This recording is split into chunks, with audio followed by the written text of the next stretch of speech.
মাঠে আসি, মাঠে থাকবো, তাই আপনারা কেউ বিভ্রান্তি হবেন না। রংপুর 1 আসনবাসী, গঙ্গাচড়া উপজেলা এবং রংপুর সিটির 1 থেকে 9 নম্বর ওয়ার্ডের যে সকল ভোটার ভাই ও বোনেরা আছেন, সকলের প্রতি আমার সালাম। আসসালামু আলাইকুম ওয়া রাহমাতুল্লাহি ওয়া বারাকাতুহু। আদাব। অন্য সম্প্রদায়ের প্রতি আমার শুভেচ্ছা। আমি আপনাদের কাছে আসার উদ্দেশ্যই একটা, আপনারা সকলে জানেন আমার বড় ভাই ব্যারিস্টার মনজুম আলী লাঙ্গল প্রতীকে নির্বাচন করার কথা রংপুর 1 আসনে।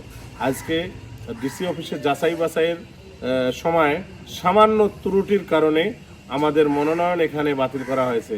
এই নয় যে এই মনোনয়ন একবারে বাতিল করা হয়েছে, অনেকেই মিষ্টি খাওয়াচ্ছে, হাসি খুশি। ইনশাআল্লাহ আমরা আবার এটা উচ্চ আদালতে এবং নির্বাচন কমিশনে আবেদন করে আমরা এটা ফিরিয়ে নিয়ে আসব এবং আমরা মাঠে আসি, মাঠে থাকব, তাই আপনারা কেউ বিভ্রান্তি হবেন না।